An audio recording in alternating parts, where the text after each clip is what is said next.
welcome to the next episode of Joseph's Fireside Chat series. I'm very excited today to be joined by Jeremy Freshcorn. Jeremy, thanks for joining. Jeremy, I want to get your title correct first. So it's Vice President of Risk Management, Quality and Patient Safety at Advocare. Jeremy, thanks for joining on a Friday morning. No, thank you. Thank you. I'm excited to be here. This is a really great opportunity, and I'm looking forward to our chat. Cool. Me too. Jeremy, can you tell us a little bit about Advocare before we get started? For anyone who doesn't know it. So Advocare is a independent, multi-specialty physician group practice. It is a group of physicians who formed in the late 90s to allow them to continue to practice medicine the way they want to, practice good medicine without, having the sort of the overlords of a health system sometimes telling them how to do things. So we allow them to maintain some independence within the structures that are allowed in a highly regulated environment like healthcare in the U.S. So. Cool. Nice. I like that mission. And you operate just in the US? How big is the organization? Correct. So we currently are just under 900 physicians and physician extenders, and we operate in 3 states. We're in New Jersey, throughout the entire state of New Jersey. We are also in Eastern Pennsylvania, the greater Philadelphia area. And then just this year, we moved into some new practices in Delaware. So cool. 3 states. Yes. Good one. Okay, well, thank you for joining. Just for anyone who hadn't heard of it. So we're talking about healthcare today. We're talking about legal automation in healthcare and compliance automation. You started your career as a paramedic, I believe. What lessons did you learn from those early days that shape how you lead and make decisions today? Right. So it's very interesting. As I reflect back, I think that there's a lot of soft skills that came from it. In particular, the ability to sort of meet people in crisis, which is what I do in risk management, and be able to relate to them easily, gain trust that's necessary, and be able to instill a sense of I like to try to at least instill a sense of calm in something that's very, very difficult for people from an emotional standpoint in some cases, and especially.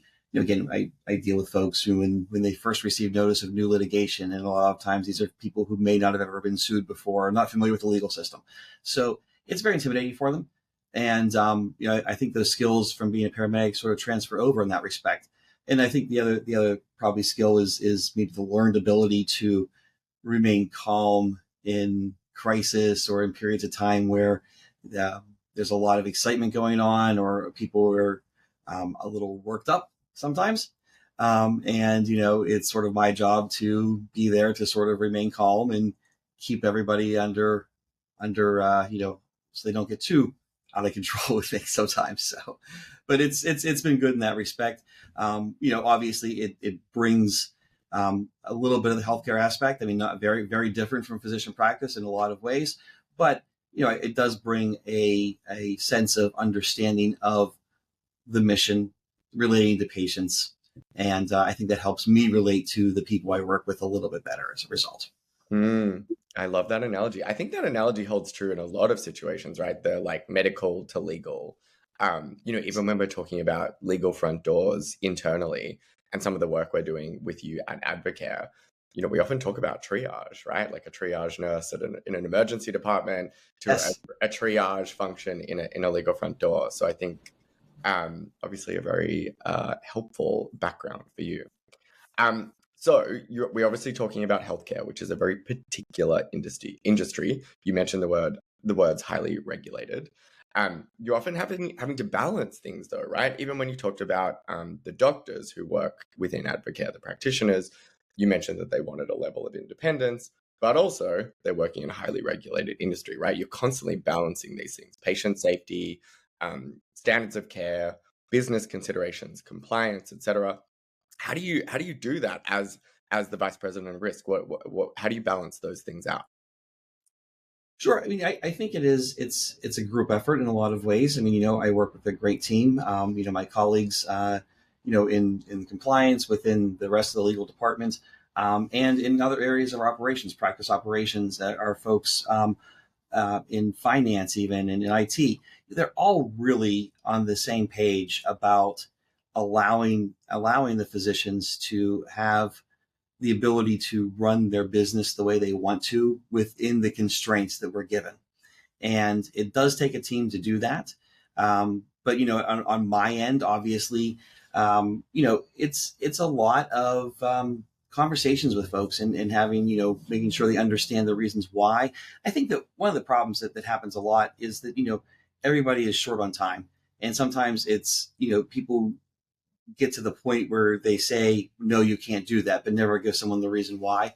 And I think it's important that we spend time talking to people about why so they understand it, because oftentimes I find that even though an initial reaction to advice may be, not well received, the reality is that when you discuss it and you give some rationale behind it, people understand where it's coming from. They may not love it, but they can begin to accept it.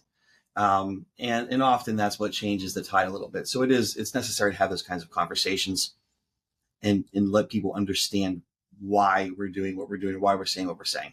Mm-hmm.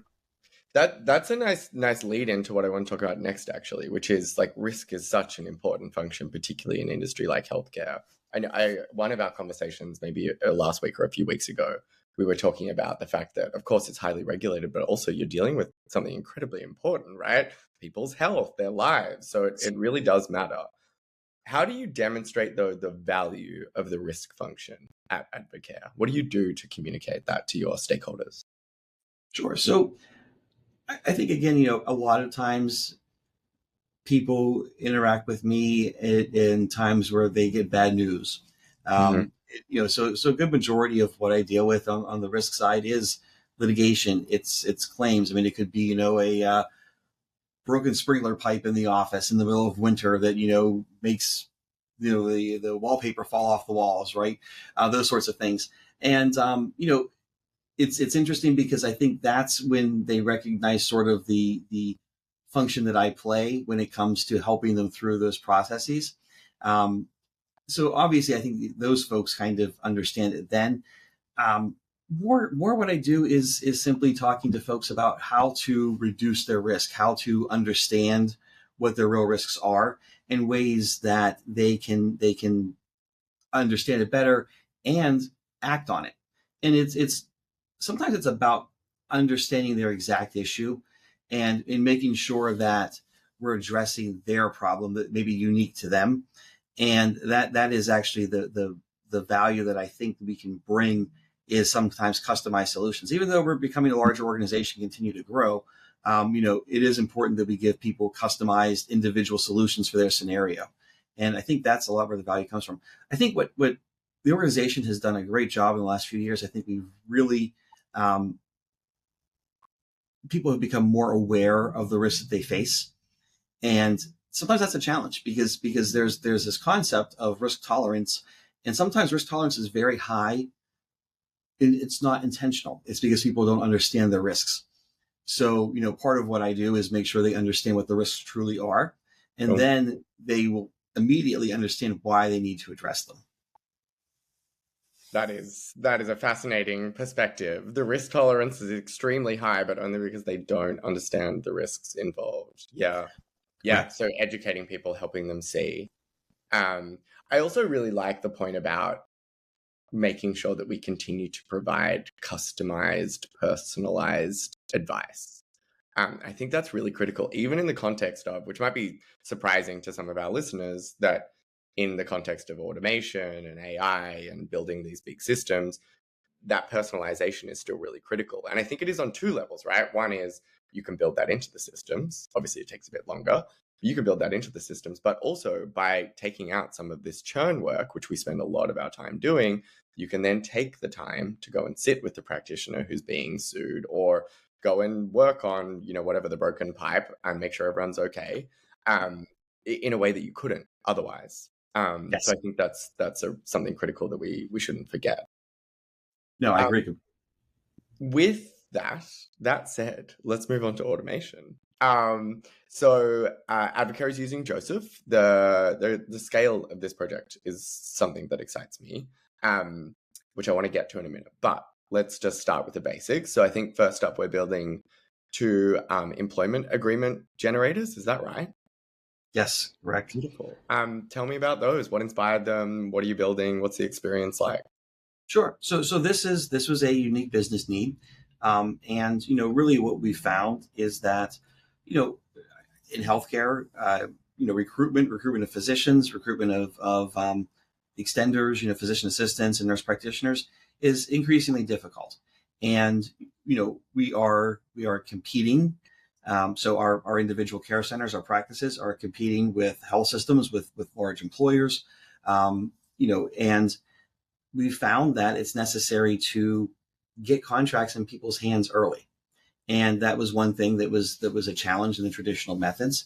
And, really there was the idea that, if someone is in residency and, they're finished up their residency, they're looking to see where they want to go, and they interview a number of places, and somebody hands them an agreement that's ready to sign versus perhaps an offer letter or something that's not quite as concrete. They weigh those and they think, who's more serious here? So it became necessary for us in order to feel that we were being competitive and responsive to those care centers when they wanted to hire someone, that we find ways to, make that process a little bit faster. And so that's a big piece of what we've done. And then you also have to look at the fact that while we have templated agreements, there are a lot of variables that go into it. So again, we're in 3 states. So each state has a separate, some separate clauses that need to be in it. We need agreements for physicians, for physician assistants, for nurse practitioners. And again, all of those have different things. So each state has three main sets of agreements in the first instance. And then we also have, because we are a member-owned organization, we have members, and there's different agreements that go with those. So one of the ways we grow is when new groups join Advocare. So that's a whole different set of agreements that needs to be put in place.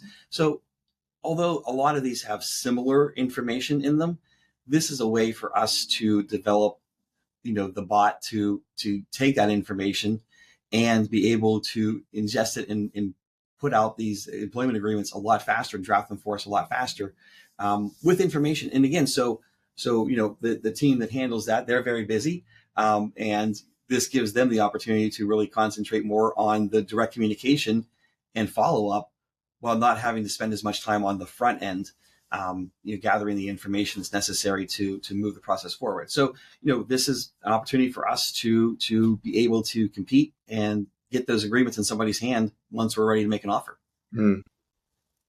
Jeremy, before I said that the scale of this project, which I'll talk about in a minute, is one of the parts that makes me the most excited, but actually it's what you just described, which is so often when we're coming at these risk or compliance or legal problems, we're thinking about how to be more efficient, right? How to save legal resources, thinking about ourselves as a cost center. That's great, right? Our CFO might be really impressed, but our CEO, our CRO are going to be more impressed if we can actually help them drive the bottom line, if we can help them achieve business outcomes. And the fact that you see that, I think, is really important, right? Speed, efficiency is not about cost savings. Of course it is, but it's about making us move faster. It's about unblocking the business. And every good business person knows opportunities diminish fast. If you don't catch that person in that moment at the right time, it doesn't matter how good your offering is, you don't get the opportunity. I think that is just something that every lawyer, every compliance officer, every risk officer needs to have tattooed on their forehead or their hand. That speed is just so critical to the success of the business. And if you're a blocker, and if any part of your process is full of friction, you're going to contribute to missing out on those opportunities. Absolutely. Cool. Absolutely. I love that. All right. So let's talk about scale, because this is the first project. We're moving quickly on it. Where do you want to go with this? What else do you want to build? How do you want to build it into your systems? Sure. So, again, we recognize that there are a lot of steps that happen, and they all start with the decision to offer employment to let's say a physician. We'll take that example. So we want to offer employment to a physician. So once we get the agreement done, there are a number of other steps that have to happen in between the time that they accept that offer and before they can really start for us, so they're able to bill. So again, it's necessary to get people through a credentialing process. It might be necessary to get them privileges at a hospital, so that they can go into the hospitals and do work there as well. So all of those things happen sort of in the background, and there's a credentialing team that takes on a lot of that information. But there's a lot of information that then goes out to these folks that they need to return to us.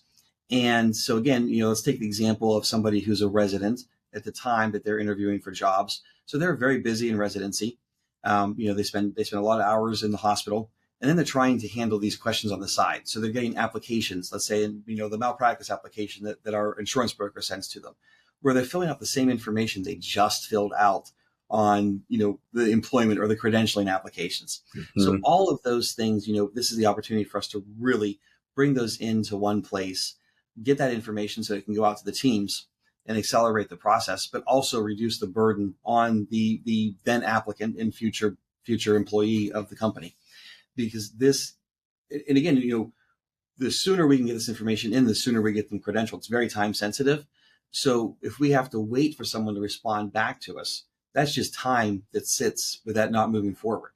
And we have no control over the process when it's with somebody else. So this gives us the opportunity to really ask the questions, hopefully once, and not have to continually go back to people to ask the same thing over and over again, because it's coming at them from different areas. So in the back end, obviously, we're going to utilize Joseph to bring these all together, to take that information and get it to the teams that need it to do what they need to do, so that we can move the process along with a lot less friction, as you said. And that's exactly the way this is going to work for us. But it does scale there, and then certainly that's a great example. I think that's really kind of a primary use case for us. But at the same time, again, we also grow through new care centers or new practices joining Advocare. So they take their existing practice, they bring into Advocare. Again, there's a lot of information we need to gather from them, and this is a great way to do that, because again, it will just smooth that process out, and that's really the goal here. Amazing. And I mean, building it into those systems, right, and connecting those workflows is going to be a value multiplier for sure. Yes. What about let's move on to your ecosystem, right? Like, you're building within a tech ecosystem. You have existing platforms, you've got other acquisitions going on, you've got other build projects. How do you think about a project like this within that ecosystem? Sure. So I think it's a combination of understanding what the other ecosystems are doing, what the other platforms are doing for us. And I think that everyone has to take a little bit of a step back to see the larger picture, because everybody knows their system, but they may understand what somebody else does, but they don't necessarily understand the connections between them or the opportunities to connect them. And I think that's actually the real key, is finding the opportunities to connect those systems in a different scale. So we talked about credentialing, because that's a big one for us. But, we have opportunities to connect things with our HRIS system. We have opportunities to connect with, payroll and those functions, because it's all very important, and they all really are interconnected. And this gives us the opportunity to sort of take those and look at it on the larger scale, so that we're seeing the entirety of the organization and seeing where those essentially data points connect. Cool. Amazing. Very important. Very important on the back end in terms of like the data and how they connect with one another. I think also increasingly important on the front end, right? People are over the era of adding more and more and more enterprise tools, or even just apps on the phone, right? People don't download apps on their phone for just a single purpose anymore, the point solution idea. And so making sure these tools are deeply embedded, not just at the back end and not just from a data perspective, but also from where the end user is going to access it, I think is increasingly important. And I love the way that your team is thinking about that. I want to move on to something that I think you're particularly good at, which is getting stakeholder buy-in, right? Particularly when we're working in a function like risk or compliance or legal, we often have, different stakeholders. We might have people who are really comfortable with technology. We might have people who are less comfortable. How do you make sure that everyone's coming on that journey with you with a project like this? Sure. So I think it goes back to what I talked about earlier. It's understanding the individual problem. It's understanding the individual business need, and helping folks see where a particular solution might fit into that need.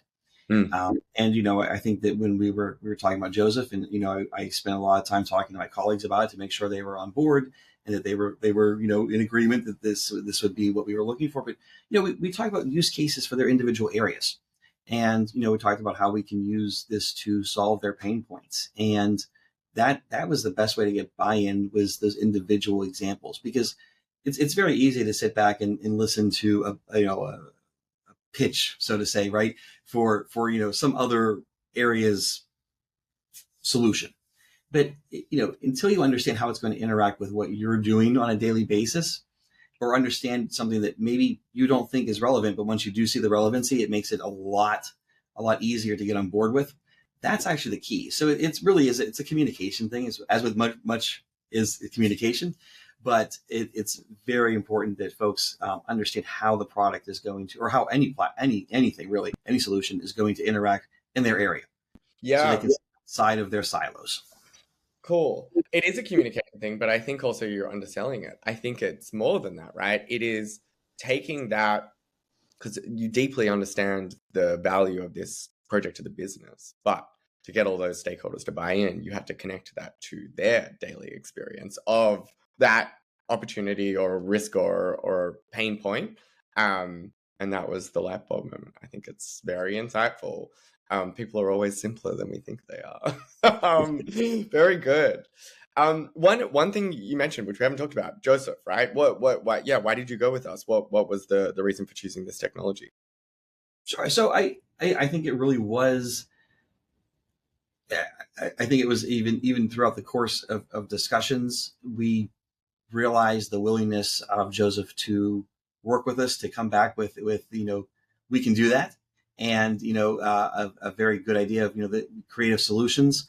And frankly, I think that it was a combination of discussions where we talked about the issues, and your team has a great set of experiences of perhaps similar or analogous situations Mm-hmm. where they can draw from. And so it's both a combination of a platform that is user friendly, and the experience of your team that helps us understand where it can go and how to do it in the most efficient manner.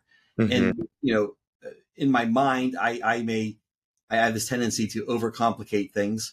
But I know we've had discussions in particular, you've said times where no, you really just need to be a little more direct and a little simpler. And it really is an aha moment for me, because in my mind, I do tend to want to connect a bunch of things at once. And sometimes the answer is something a little bit simpler, which is going to be a lot better on the user end. So I think that kind of advice is a strong selling point, and what I think set Joseph apart from some of the other folks we may have talked to. So Cool. Great. And I think that's such an important point. And I hope people don't tune out at those moments as like a salesy thing, right? Like, of course, I'm a co-founder of Joseph. I want to talk about Joseph and celebrate it. I think it's a great product and a great company. But what's more important in that, I think, for people is when you are choosing a partner, I don't care if it's a tech vendor or you're working with a consulting firm or whatever, that partnership is so critical. And a lot of people skip over. They have their little checklist of, does it have all this functionality? Kind of doesn't matter, right? I mean, it does to an extent, but I think at a certain point it just starts to get silly.